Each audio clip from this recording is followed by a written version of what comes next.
Eu ia pedir desculpas pelo meu desconhecimento de muitos filmes, séries, desenhos que encantam metade do planeta. Aí a Bia me deu uma força. A Bia Esther me deu uma força. Você não tem que pedir desculpas, porque também não dá para ver tudo. Há um volume de filmes, séries, desenhos hoje que é difícil você acompanhar. Principalmente no meu caso, avô de 8 netos e mais um a caminho. Enquanto eu estou segurando isso aqui para não quebrar o brinquedinho, o outro está abrindo a porta da geladeira, vem cá com o vovô, não dá para prestar atenção na tela. E para minha surpresa, tem um personagem aqui que vai fazer a delícia de vocês. Por enquanto, eu mostro só o capacete. Esse é o personagem do meu colega Sérgio Stern, do filme Monstros S.A. Bom dia, Sérgio. Bom dia, que Márcio. prazer receber você. Prazer é meu amigo. Eu já vou conversar com o Marco Jardim, meu querido Marquinhos, mas guarda, por favor, que eu quero explicação sobre isso. Já que eu não consigo ver em casa, você explica aqui, fica tudo bem. Tá ótimo. Marco Jardim. Opa! Tem um momento, eu não sei explicar, não há explicação para isso. Quantos trabalhos nós já fizemos juntos? Eu, você, Sérgio. Mas tem um momento específico que eu não consigo... Leslie Nielsen fazendo um padre chamado Já de Dia Eu Posso. Se não falasse disso, eu ia falar, tem que falar disso, gente. Isso foi incrível. E você estava se divertindo. Muito, muito. E eu me lembro que ele no púlpito dizendo naquele dia, eu estava com diarreia, e você do lado, você ficava assim. E a gente ria junto. E isso está guardado na minha cabeça. Olha, rapaz, quantos filmes nós já fizemos. Sim, mas eu comentei isso, eu sempre comento isso nas lives, quando eu posso, e nos cursos, entendeu? Aquele foi um momento muito especial, realmente. Aquele filme foi incrível. Agora, você fez Obi-Wan Kenobi. E como é que é o nome daquele que eu fiz? O Liam Neeson? Liam Neeson. Sabe que eu sou... Eu não sei como de onde. velho, acho que é o... Tem um nome estranho, né? Eu vou ensinar o menino. Como é o nome dele? Qui-Gon Jinn. Qui-Gon Jinn. Qui-Gon Jinn. Se que chama uma coisa que parecia meio Qui-Gon, não sei o quê. Qui-Gon Jinn. Qui-Gon Jinn. E você fazia Obi-Wan Kenobi. Novinho ainda, o Ivan McGregor depois. Que o primeiro Obi-Wan Kenobi foi o Isaac Bardavi que dublou, que ele era o... Alec Guinness. Alec Guinness. Né? Então já era o senhor e o Isaac Bardavi dublou. Quando eu vi esses novos filmes, né, era o Ivan McGregor novinho. Sei lá, uns 20 e poucos anos, 30. E aí depois ele envelheceu, né? Fiz ele agora, uns 3 anos atrás, já com um senhor quase chegando no Alec Guinness, né? Em termos de idade, né? E é o McGregor que é a voz do Coringa, né? Do desenho, da gargalhada do Coringa. Olha, eu não dublei o Coringa, não. Não, digo a gargalhada do Coringa do desenho. Não tenho certeza. Eu acho que é do McGregor. Não. Já confundi tudo, não tem nada a ver. Já. Eu fiz Máscara Negra, foi um personagem que o Ivan McGregor fez na Arlequina. Sim. Máscara Negra, que era um vilão lá, todo de máscara, não sei o quê. Ok. Você começou a dublar em que ano? 87. 87. Eu estou fazendo 37 anos de dublagem. Tá pouco. Não, eu fiquei pensando assim, eu já posso, aquela coisa do rock, né, os dinossauros, né, eu já sou um dinossauro da dublagem, e falei, caramba, eu sou um dinossauro da dublagem, 37 anos, porque tem um pessoal muito bom, que já está dublando, né, protagonistas há muito tempo, quer dizer, muito tempo, de uns 10 anos para cá, que para mim é novo. Então eu falei, então eu sou um dinossauro, porque esse pessoal que já dubla há 10 anos, protagonista, dublando bem pra caramba, eu não conheço direito, parece que são novos para mim, então eu que sou velho. Sim, nós chegamos hoje em estúdios, agora não tanto, né? Porque a nossa hora está ali, o estúdio, a área está sempre vazia, a gente chega, entra, grava e vai embora. Mas é legal, né? Ver aqueles olhares assim, quem é você, hein? Chegando. Tá bem, eu falo com você já. Sérgio, o que é Monstros S.A.? Eu já estou desculpado pela Bia, já estou perdoado pelos seguidores do Batcast. Mais uma vez, muito obrigado a vocês, a gente não para de crescer, muito obrigado. Eu sei que isso agrada muito. O que eu recebo de mensagem de vocês é: eu não sabia que era ele, eu não sabia que era o Marcos, não sabia que era o Sérgio. Então isso para mim empresta um valor muito grande a essa iniciativa de conversar com os colegas aqui, porque nos estúdios não há tempo para essa socialização. Então eu adoro, eu acho uma pena quando chega no final e eu tenho que terminar. E muitos falam, viu, Sérgio, viu, Marcos? Puxa, faz na semana passada pediu, faz um de 4 horas. 4 horas também não. Sérgio, Monstros S.A. Meus netos, então, vão amar saber que eu falei com você. Rapaz, você só fala para eles que eu não vou chegar. Qual a idade deles? Começa em 26, vem para 19, depois 7, 6, tenho. Bisneta, eu tenho bisneta. Que vai descendo até a Ana, com 2 N's, de 11 meses, e a mãe dela está esperando mais um. Maravilha. Então, Monstros S.A. eu acho assim um dos enredos mais geniais que os caras já criaram, porque a história é a seguinte: a criança normalmente tem medo de alguns personagens folclóricos. Aqui no Brasil a gente tem, sei lá, tem a Cuca, tem a Mula Sem Cabeça e tal. Boi da Cara Preta. E o que acontece? No Monstros S.A., a história, para quem ainda não assistiu, a história se passa em Monstrópolis, que é uma cidade como a nossa aqui, como qualquer outra cidade. As pessoas vão trabalhar seu dia a dia, e o núcleo central da história trabalha numa usina geradora de energia elétrica. E como funciona a geração de energia elétrica em Monstrópolis, né? O nome da cidade, Monstrópolis. Eles trabalham à noite. À noite, dentro da usina tem assim milhares de portas que ficam penduradas em trilhos, elas se deslocam, o cara passa o cartão, o monstro passa o cartãozinho lá na maquininha e desce uma porta aleatória na frente dele. Ele abre a porta, em vez de simplesmente sair do outro lado, ele aparece aqui no mundo dos humanos, no quarto de uma criança, dentro do armário. Aí ele sai do armário, assusta a criança grita de medo, e eles engarrafam o grito e levam de volta para Monstrópolis para transformar o grito em eletricidade. Só que incômodo que vira, né, um progresso. Exatamente. Tecnologia. E aí o que acontece? Numa dessas sessões de trabalho, um monstro vai assustar uma criança, eles acreditam. Aí, esse é que é o detalhe que eu acho interessante. Eles têm um treinamento muito rigoroso para, durante o trabalho deles, não se deixarem tocar por nenhuma criança humana, que eles acreditam que as crianças são tóxicas para eles. Então, eles têm medo das crianças. E é isso que eu acho genial.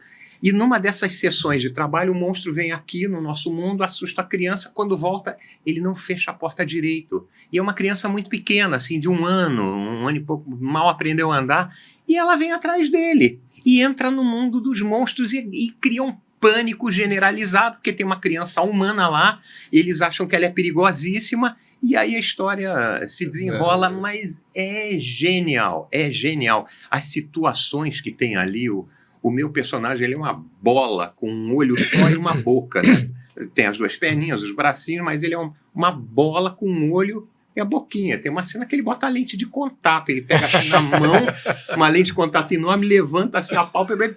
Então tem umas coisas assim geniais no filme, geniais. Enquanto você está falando, está vindo assim, sabe, uma atitude, está tomando forma na minha cabeça, de um ditador, aquele avô ditador, crianças quietas, ninguém fala, ninguém grita, pede água, danoninho, coisa nenhuma, que o vovô quer ver junto com vocês o desenho. Sabe, vou fazer valer minha autoridade. Mas você vai gostar, porque o desenho, ele é divertido para adulto também, ele é muito divertido. Esse tipo de situação, botar lente de contato, uma hora que aparece a mãe dele de óculos, só que os óculos são uma lente só com 2 hastes. É muito engraçado. Você mostra, eu já vi a sua voz em outros personagens, desenho. Você é mais uma pessoa que faz o trabalho com muito prazer. Você mostra isso no seu trabalho, não só no desenho, como live action. Quantos trabalhos. Inclusive, eu estava lá, eu acho que era a pessoa que mais batia a palma. Era o aplauso mais alto violinista no telhado, que eu Nossa, amo obrigado. cada segundo daquilo que vocês fizeram. Aquilo foi um acontecimento. Vamos falar dele. Marcos, você fez um príncipezinho num desenho da Disney. Eu me lembro do som, vagamente. Mas eu não... É o Derek da Princesa tinha Encantada, uma coisa assim. Eu juro que tem. Eu sei que é o Derek. Tinha um tapete que voava. Não, outro príncipe, tá. Ele não era, porque esse não era príncipe, ele era um Não pivete, era príncipe, né? Eu me lembro que ele fingiu que era príncipe. ele enfrenta uns soldados. Sim. Como é o nome do personagem? Seria o Aladdin? Aladdin. Aladdin. Você fez o Aladdin, né? É que não é muito conhecido, as pessoas não conhecem direito isso. Belo trabalho seu, né, Marcos? Foi muito incrível isso. E o pessoal pergunta muito do Aladdin, né? Eu não sabia que ia ter essa longevidade que até hoje ainda assiste, as crianças menores assistem, comentam e tudo. Essa longevidade eu não sabia que ia ter, mas eu acho que todo mundo que fez Jorge Ramos, maravilhoso, um grande amigo, um dublador fantástico, o Jorge Ramos, a Silvinha Goiabeira, o Pádua, todo mundo que fez esse filme, na hora que a gente estava fazendo, a gente sabia que era um filme diferente, que ia ser uma coisa E assim. a direção foi dele? Não, a direção foi do Telmo. Telmo, sim, uma direção fantástica do Telmo. É como você está mencionando o Jorge, não perde isso que você Sim, vai eu amo desenvolver, Jorge. porque eu preciso falar aqui. Quem está ouvindo Jorge Ramos, depois do E, tem H, Jorge Ramos. Sexta-feira. Grande ator, grande Que marca, profissional. hein? Que Um marca. ícone, né? Mas esse trabalho foi muito bom, Marcos, isso eu me lembro. Eu fiquei bem orgulhoso. Eu sou sob a chancela de Telmo de Avelar. Exatamente, um diretor fantástico, assim. A única diferença que eu falo é isso, que a gente, né, dublava muita coisa, né? Tava na época na Ebert, com um volume de trabalho grande, aí tinha isso foi na Delarte, e tinha, às vezes, dublava na Zenvidia, ainda tinha aquela da VTI, quer dizer, era uma salada de coisas que a gente fazia naquela época, era muito prolífero, né? Muito trabalho, graças a Deus. E o Aladdin estava no meio disso, mas a gente pensou, isso aqui é diferente, isso aqui vai dar isso aqui tem um barato aqui que a gente está vendo que vai ser... Até pela própria Disney, que quando foi trazer para o Brasil, falou, a gente quer com esse desenho dar um upgrade aqui nos nossos desenhos, porque eles achavam que os desenhos estavam perdendo aquela força que tinham, né? E realmente o Aladdin trouxe essa modernidade na linguagem deles, que passou a ter em todos os desenhos seguintes da Disney, né? Essa coisa de brincar com coisas atemporais, né? O gênio brinca com o celular, lá em Ágraba, né? Então eles tinham essa brincadeira, essa liberdade de comédia, de brincadeira e de musical, né? Que a partir do Aladdin mudou os desenhos da Disney. Ele foi o primeiro que eles jogaram, apostando tudo neles. Então, a gente sabia que a própria Disney falou, isso aqui não é mais um desenho, não. Isso aqui vai ser um desenho para arrebentar.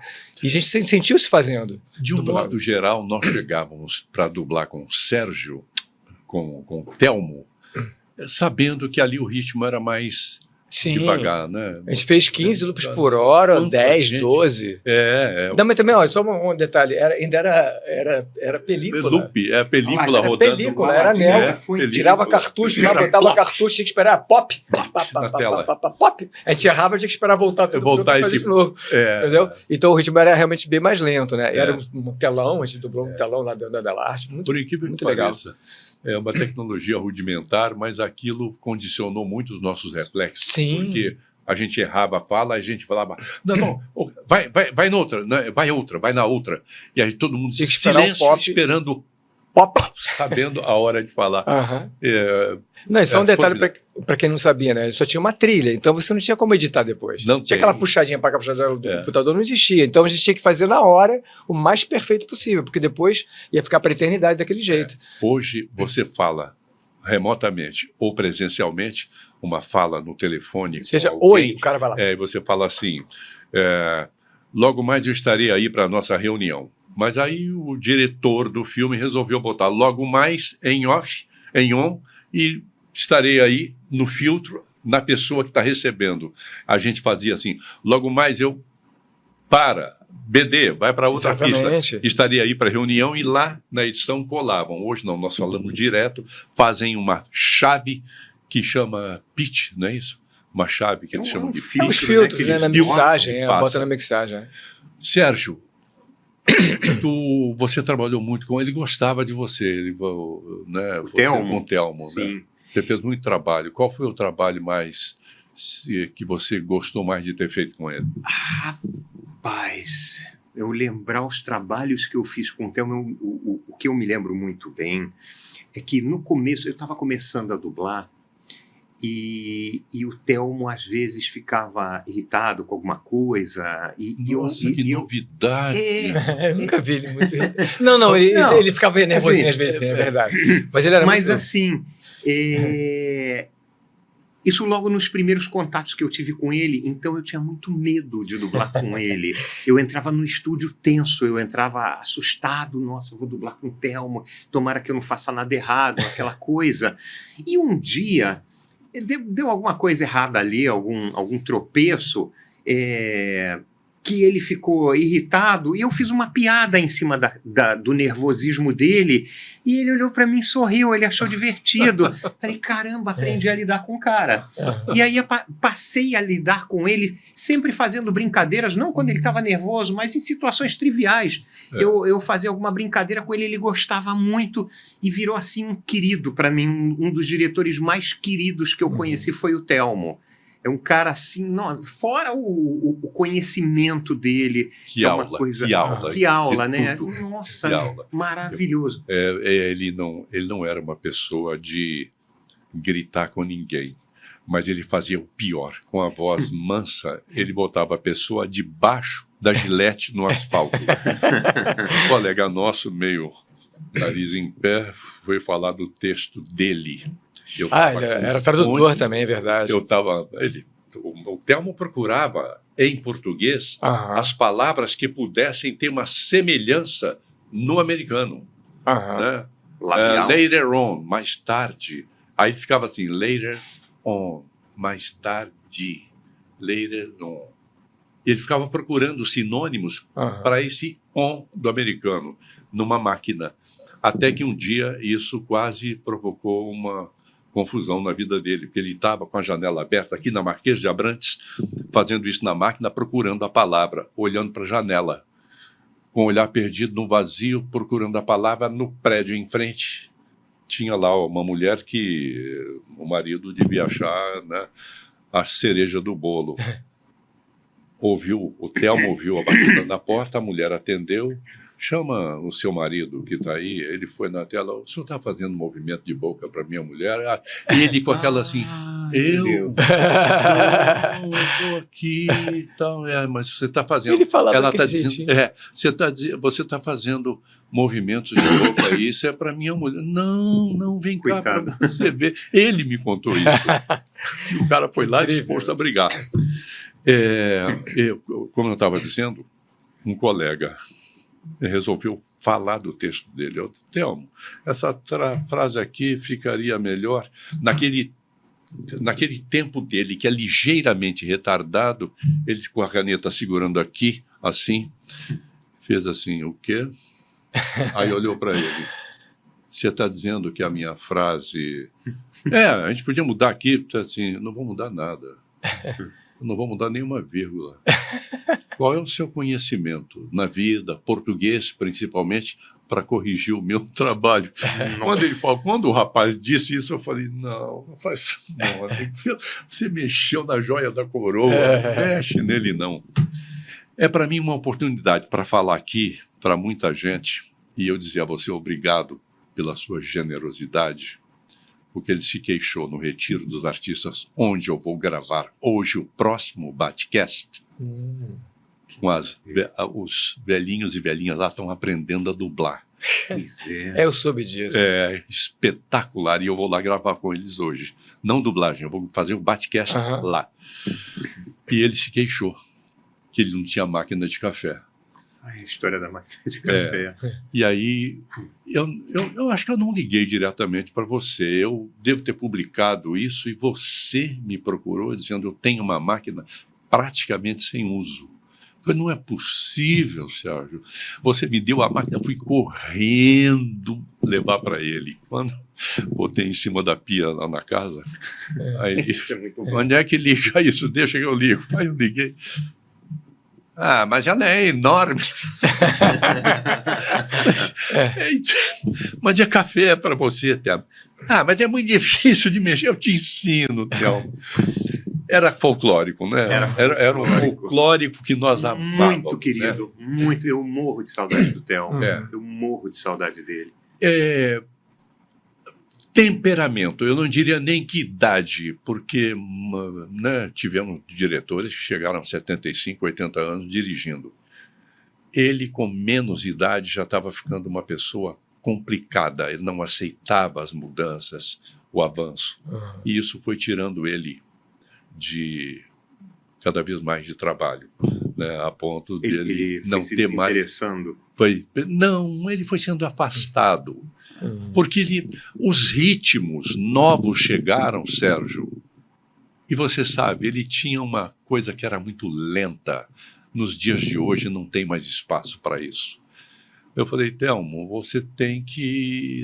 Mas como se eu vou aguentar? Imagina se eu vou receber um texto traduzido de computador, se eu não vou corrigir palavra, aqueles vícios nojentos que tem de tradução.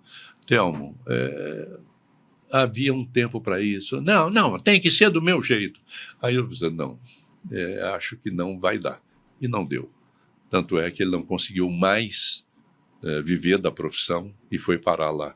E teve um gesto comigo, pouco antes de morrer, Sérgio e Marcos, que me deu um nó na garganta, rapaz. Ele tinha um ciúme de tudo que ele produziu para a Disney. A Disney era a vida dele. E aquilo... Na mudança, eu me lembro que eu providenciei tudo, o caminhão para levar, fui lá para receber a mudança. Ele, não desce a minha mudança enquanto aquele armário não descer primeiro. Calma, que a gente resolve. Ele tinha um ciúme do material dele.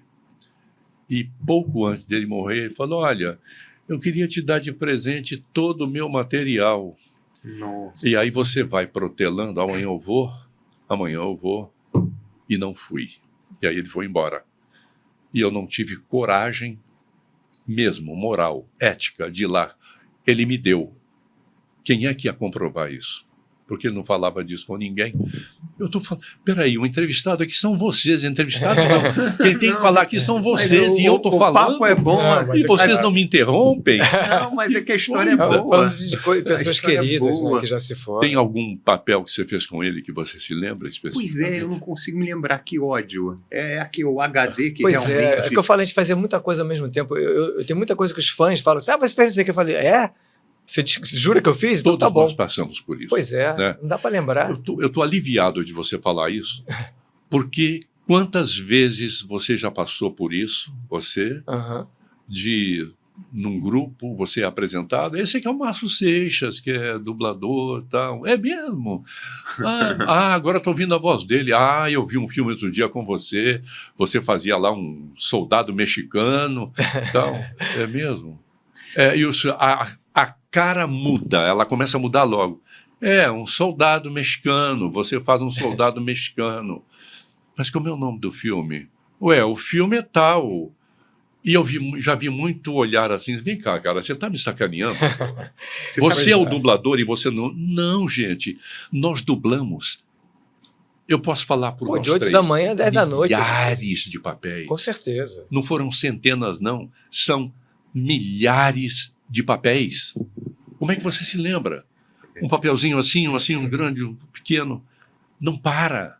A gente vivia numa fábrica de dublagem que era Herbert Richards. Sim, eu me lembro que a gente de 8h30 da manhã às 10 muitas vezes, 10 da noite. Da hora extra. Vou repetir almoçava, sempre. Jantava e ficava lá. Eu dublei com o Milani e o Magnum de manhã cedo, 8h45 da manhã, direção do Começava Pérez. 8h30. Sim, 8h45, né? Era o horário. Depois que passaram para 8h45, começaram a reclamar. Podia ser um pouquinho mais tarde. Eu fiz o meu papel do TC, que eram 8, 10 cenas, 15 cenas, fui embora. O Milani atravessou a tarde inteira, a noite inteira e um pouco da madrugada. Quando eu vi a tabela, eu falei, meu Deus, ele vai passar aqui o dia inteiro. No dia seguinte, eu estava na Lagoa Rodrigo de Freitas, chovendo a beça, e o limpador de para-brisa do carro, vai lá para cá, passa o Milani com aquele andar pesado com uma capa amarela, indo para a TV Globo. Para trabalhar, não me lembro fazer o quê. Falei, meu Deus, essa é a nossa profissão. A pessoa pensa Ele que é passou o moleza. dia inteiro no estúdio e agora está indo para outro trabalho. E é bom, e é bom, É bom. e é bom. A gente É gosta bom. disso. Eu tenho saudade dessa febre da Heber Gicha, que ficava o dia inteiro dublando. Que eu também tentei fazer na época, eu consegui, em vários momentos, fazer teatro junto com a dublagem, fazer alguma coisa de televisão, de propaganda. E essa era a loucura. Eu estava lá, eu acho que até você lembra, eu comentei contigo, vou fazer um comercial em São Paulo, não sei o que, lá. E aí, pô, aquela grana boa de um comercial, né? Mas aí tinha dublagem, no dia seguinte tinha que voltar correndo.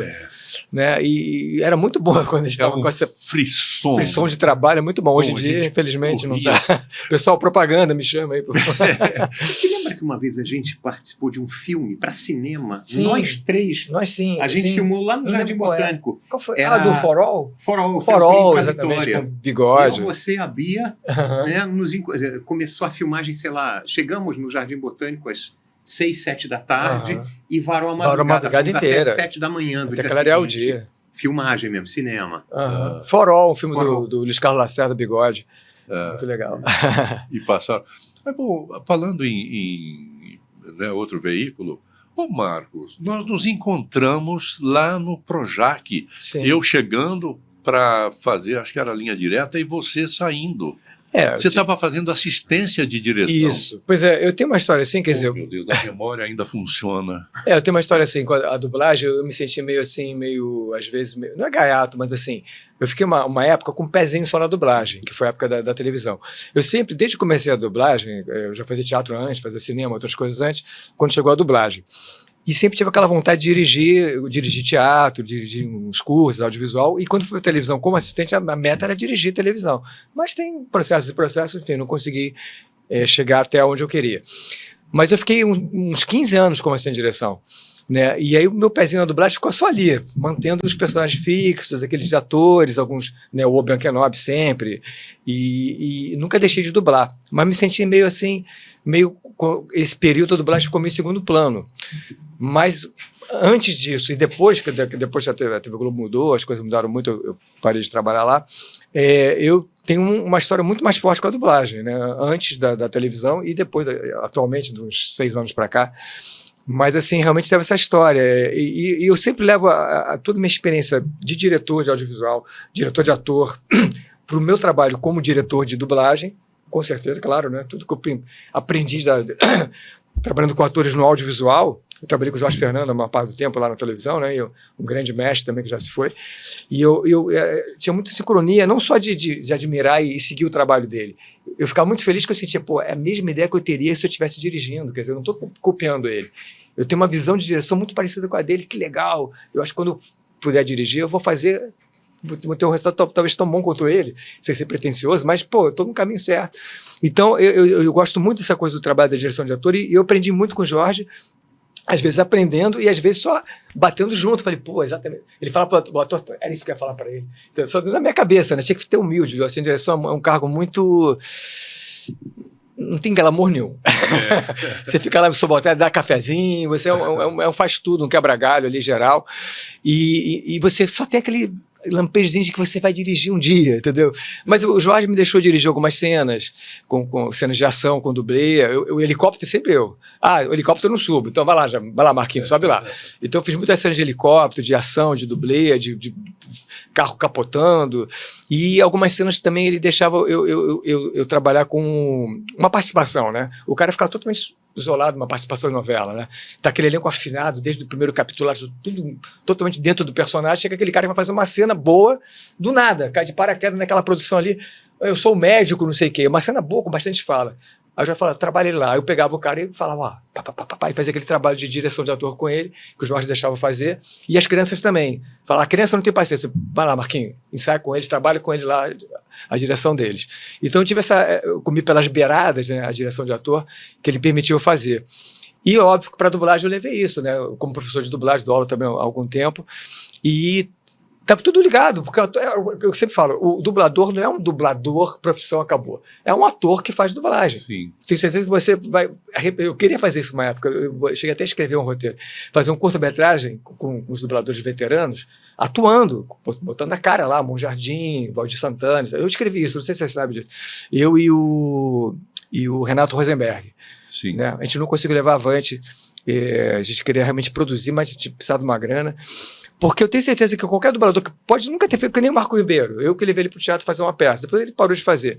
Mas quando eu vi ele na dublagem, que ele nem pensava em fazer teatro, nada, eu falei, não, cara, você é um ator, você faz dublagem bem porque você é um ótimo ator. Como você é um ótimo ator. Obrigado. Se botar, claro, você, Sérgio, você acha que faz também cinema. Se botar você no filme, você vai arrebentar do mesmo jeito que você arrebentar na dublagem, com certeza, com certeza. O Monjardim, né, o Valdir fazia televisão.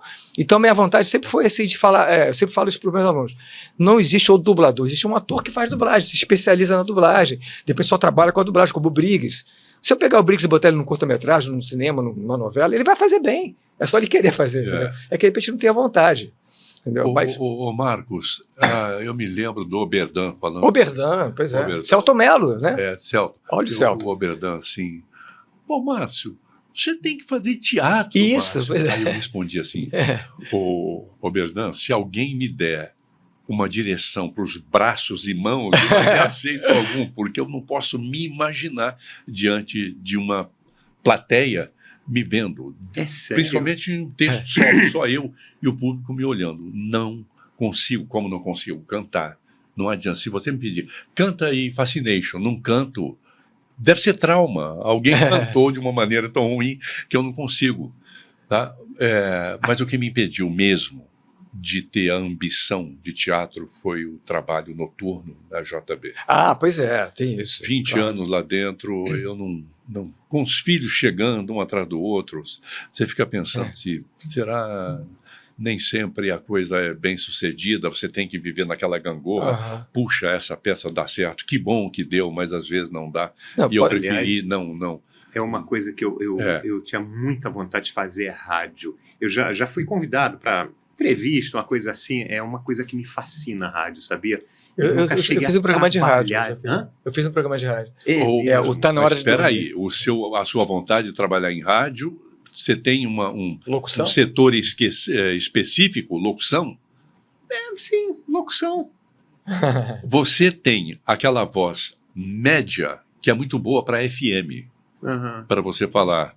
São 2h, o tempo no aterro do Flamengo está bom e temperatura de 22 graus. A seguir, Queen com Love of My Life. Você tem essa afabilidade na voz, que é uma voz para FM. Mas, Sérgio, 4 horas depois de alguns anos, você anunciando as mesmas músicas, a mesma vinheta, JB-FM. Eu acho, talvez.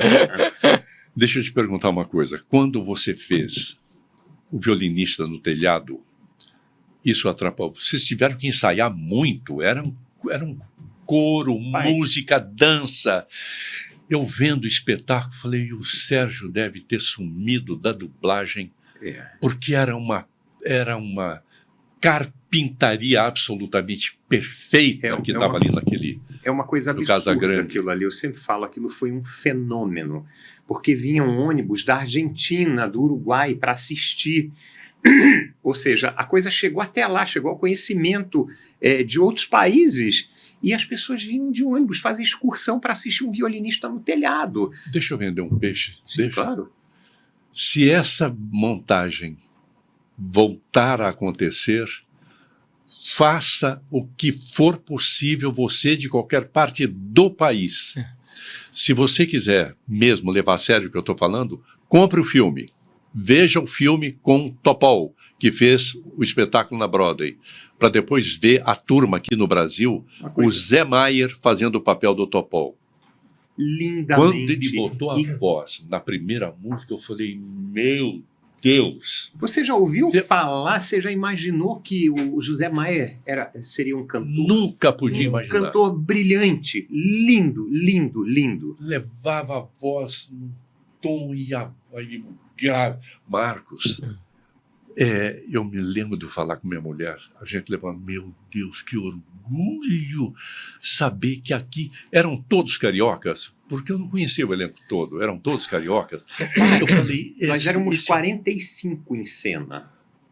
Eu não sei se todos eram cariocas, Acredito que sim. Depois foi para São Paulo, pegou uma grande parte do elenco em São Paulo. Alguns foram daqui do Rio para lá, os protagonistas, mas no total éramos 45 em cena, eram 9 trocas de cenário, eram 360 figurinos. Eu era coro. Eu não tinha praticamente nenhuma fala na peça inteira, mas eu cantava, eu participava das coreografias, eu estava em quase todas as cenas e eu tinha 4 trocas de roupa. Assim, sem ter quase fala nenhuma, eu tinha 4 trocas de roupa. Era uma coisa monumental. E tem um vídeo no YouTube, estreia um violinista no telhado e tal, Oi Casagrande, TV Oi Casagrande, que é o nome do teatro aqui do Rio, onde foi essa peça. Ali mostra trechos, entrevistas do Charles Miller e do Cláudio Botelho, que foram os diretores, os mestres dos musicais. Sim, esses caras, eles são palmas para eles, de pé, assim, foi um privilégio participar dessa montagem. Você imagina uma peça de 3 horas de duração musical, com muitas canções, com muita coreografia. Você saía esgotado daquilo ali. E o público, assim, caía na gargalhada, daqui a pouco estava chorando, daqui a pouco estava rindo de novo, não é isso, Márcio? Cenas emocionantes que te tocavam profundamente. E daqui a pouco você estava... É uma montanha-russa de emoções. E a pessoa, daqui a 3 horas... Passaram 3 horas, a pessoa não sentia.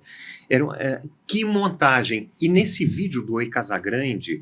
ele foi feito na noite, numa pré-estreia para convidados, artistas de uma maneira geral, cantores, artistas de televisão, de teatro, e alguns deles dão seus depoimentos. Uma das que dão um depoimento ali é a Renata Sorrah, e ela fala exatamente o que você falou agora, que orgulho que dá de ver o nível do trabalho que a gente está fazendo aqui no Brasil. E um outro que fala é o Neila Torraca, também não é qualquer um. Ele fala assim, olha, eu já vi 2 vezes essa peça na Broadway e posso dizer sem medo de errar que a montagem daqui é 1000 vezes melhor. Eles montaram uma montagem do Charles e do Cláudio. Um beijo, quero deixar um beijo aqui para os dois, agradecer mais uma vez pelo privilégio de ter estado nessa montagem que foi épico, foi um acontecimento. E assim, a gente tinha 5 sessões por semana, era quinta, sexta, 2 no sábado e 2 no domingo. Teatro Oi Casagrande com mais de 1000 lugares, todas as sessões esgotadas, todas as sessões voltava a gente para casa porque não conseguia comprar. Nossa, eu não consegui ir mais perto do palco, eu queria estar perto de vocês, porque eu amo, eu tenho uma ligação afetiva com esse nome, né? O violinista no telhado, desde lá da Palestina, quando eu ouvi o tema, ouvi, meu Deus, que música deliciosa! E aí dublei o Topol. Você que dublou? Sim. Eu não sabia. Eu tenho DVD lá em casa, eu vou assistir de novo. Assista, minha dublagem, direção de Amaury. E a Sheila Dorfman faz. Tem tempo que eu assisti. Eu tenho, é um tesouro que eu tenho. É bom quando os filhos vão crescendo. Né? Filho, vamos assistir Violinista do Telhado? O que é isso? Pois é. É um filme maravilhoso que o cara sobe no telhado e fica tocando violino? Pai, depois, esse querem porque o título assim solto não te diz nada, né? Então eu tenho uma ligação muito afetiva, mas afetiva mesmo, de amor, de carinho. Foi o último filme que eu fiz com a Amaury, né? Pouco depois ele, infelizmente, nos deixou. Então você ama também esse trabalho, né? Gente, eu digo, é o trabalho da minha vida. Eu tô com 62 Coisa anos. Bonita de ouvir, mas sério. Eu posso dizer sem medo, eu sempre falo isso. Foi o melhor trabalho que eu participei em toda a minha vida. Televisão, teatro, dublagem, é o trabalho da minha vida e acredito que de muita gente naquele elenco. Eu falo assim, não sei, eu posso estar exagerando, mas eu penso que quem participou dessa montagem do Violinista no Telhado dificilmente vai participar de um trabalho tão perfeito quanto aquele ali. Coisa impressionante.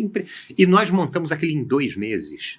Você começou a você começou me perguntando se atrapalhou na dublagem. Eu cheguei lá no primeiro dia, nós começamos a dublar 2 meses antes de estrear.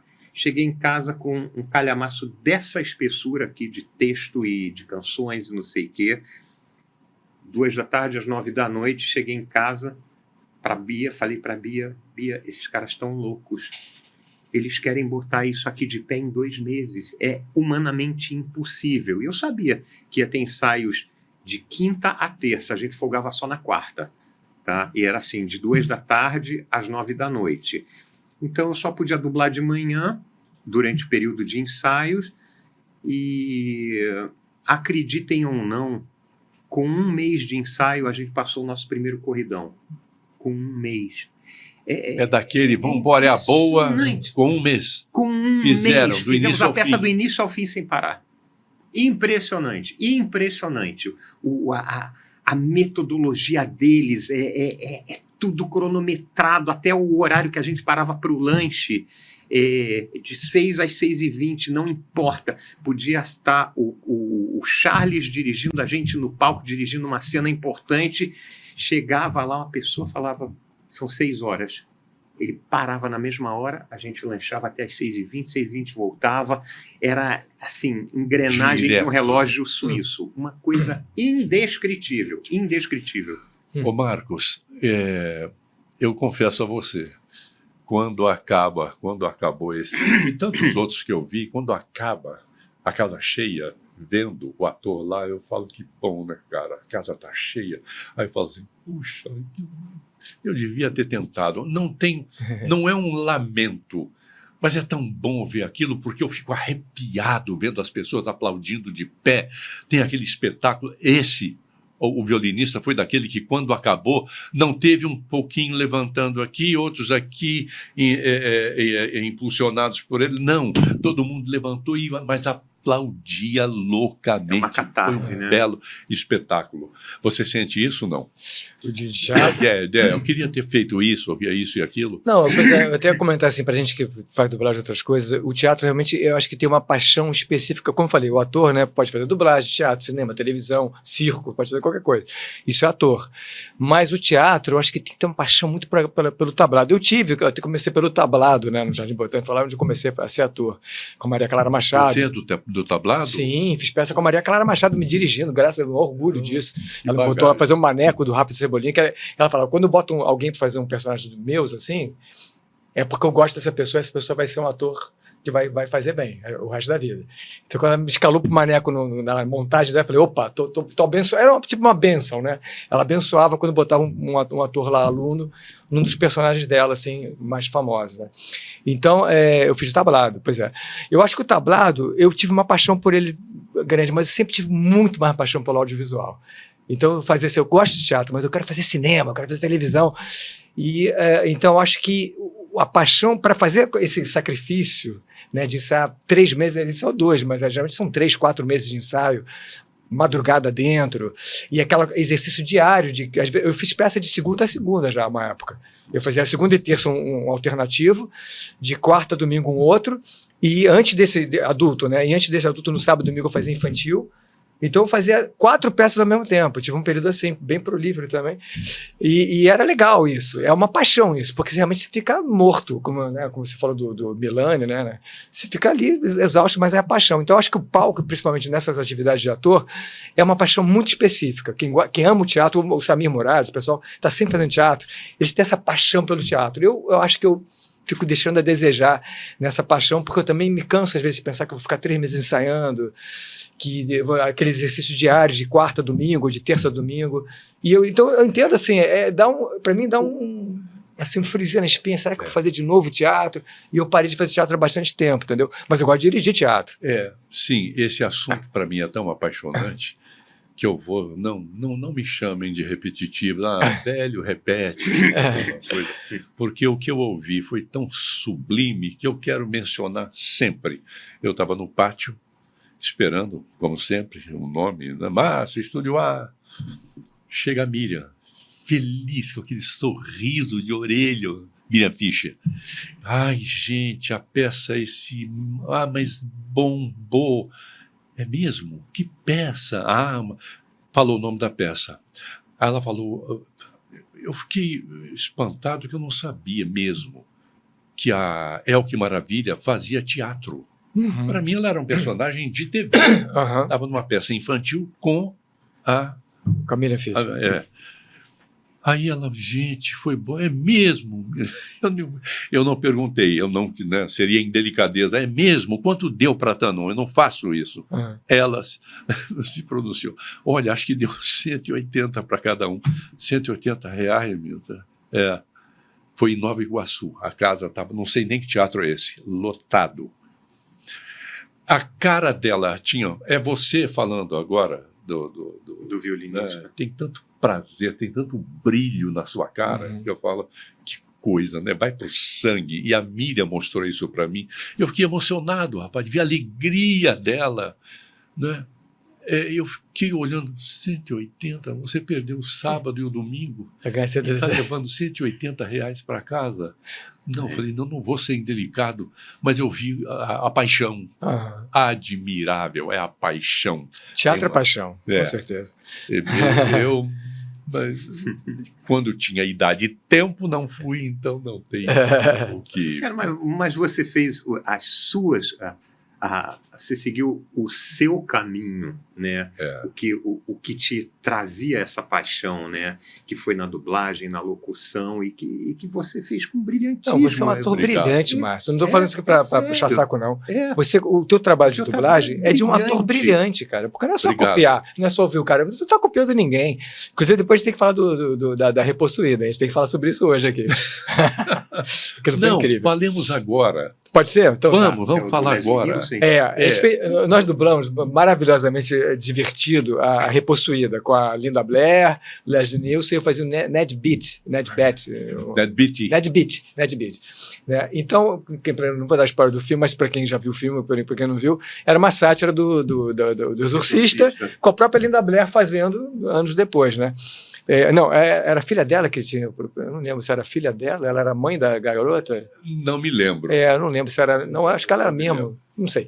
Eu sei que era uma sátira do Exorcista, muito engraçada. E aí eu acho que eu sempre menciono isso, como falo de dublagem, assim, entrevistas, essas coisas, dessa liberdade criativa da versão brasileira, né? Então tinha uma hora, por exemplo, que o Márcio pegava o demônio lá, fazia um voodoo do personagem do Leslie Nielsen, que era um bonequinho assim, voodoo, para espetar aquela coisa toda assim. Aí o Márcio pegou, ele falava assim em inglês o nome de um ator ou alguma pessoa, personalidade americana, que não tinha nada a ver com a gente. Cara, e parecia mesmo um boneco na hora, o Costinha. E o Márcio falou, meu Deus, eu tô a cara do Costinha aqui. Cara, o Costinha, para quem não conhece, já morreu também. Cara, genial a ideia do Márcio, sacar? Que parecia o Costinha e que é uma coisa que a pessoa tem referência total no Brasil. Sim, né? Sim. Meu Deus, eu tô a cara do Costinha. Então, essa criatividade, cara, que teve... A gente teve vários momentos desse aí. Eu vou citar um meu, assim... Ele cantava, tinha uma hora que eles ficavam fazendo, assim, tipo uma dancinha de índio. Era uma dança de índio. Pra tirar o demônio da mulher, né? Aí ficava com um negócio chocalho e cantava uma musiquinha.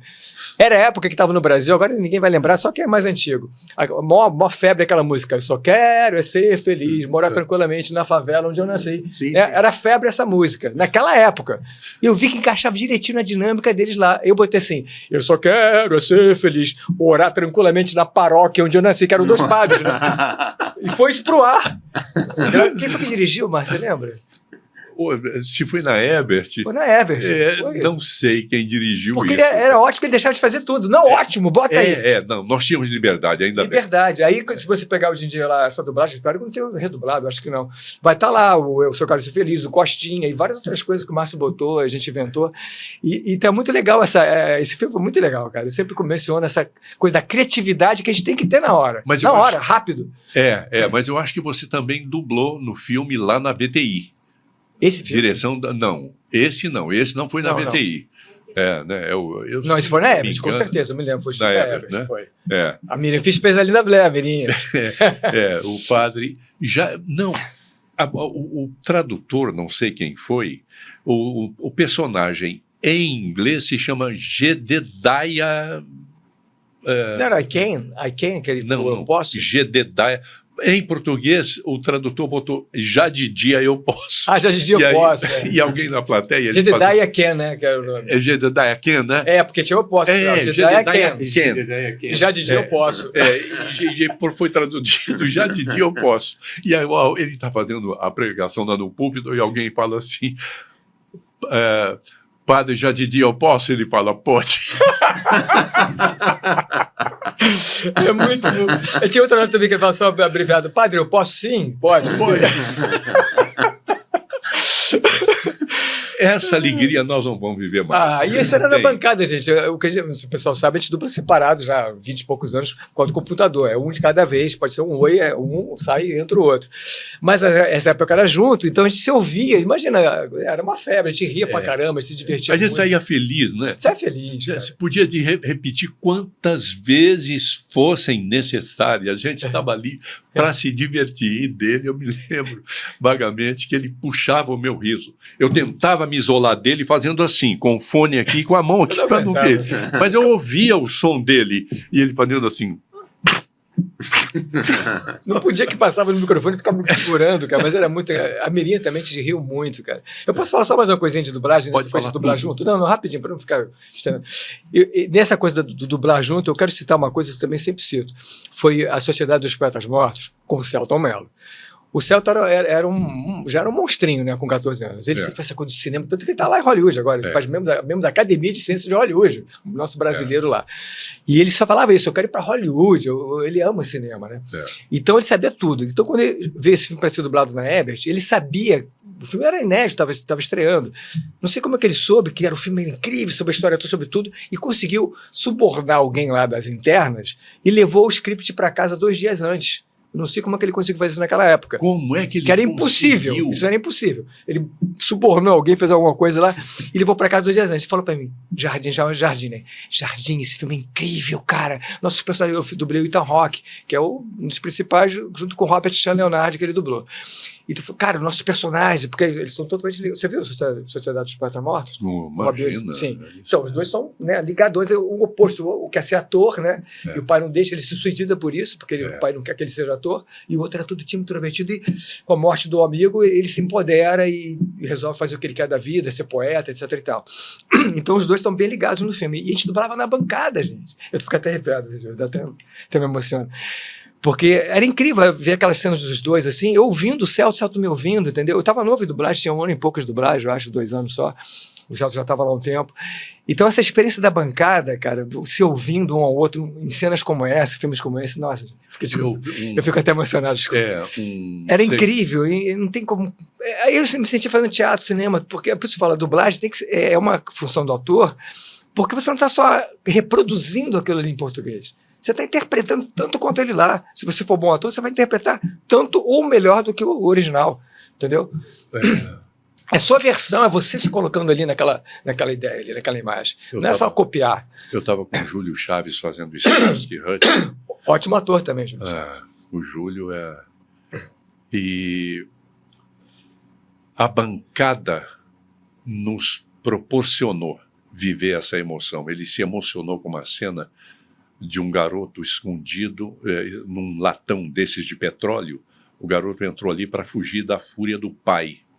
Era o gueto americano e o pai era envolvido com droga e há uma denúncia e os dois vão investigar. E estão procurando, não sei, cadê meu filho? Não sei, tá? E o personagem do Júlio ouve um barulho e ele vê. Rapaz, o Júlio parou de dublar, porque ele chorava copiosamente. E aí, isso é tão sublime quanto acontece, Sérgio, porque você está vendo o seu colega tomado pela emoção. E aí a gente ficava assim, quer dar uma parada, Júlio? Vamos parar. Chorava, enxugava os olhos, bebia uma água, ficava com o olhar perdido no vazio, vamos embora. Na frente, ele não queria olhar para a tela, mas como é que você não olha? Nós temos que olhar para a tela para ver o momento. Nós temos uma referência na tela que indica, vamos começar ali. Ele olhava, botava o fone, chorava, ok. Foi uma Neuza, a Neuza, deu uma diretora chamada Neuza, que era da Telecine. Ok. Não, Sumara. A Sumara. Não, Sumara Luiz? Júlio, vamos parar. Sumara Luiz. Vamos lá para fora. Choramos. Outra cena com a Sumara. Isaac Schneider fazendo o Fantasma Cinzento. Ele ficou emocionado, muito diferente de mim, da Sumara, porque eu chorei mesmo.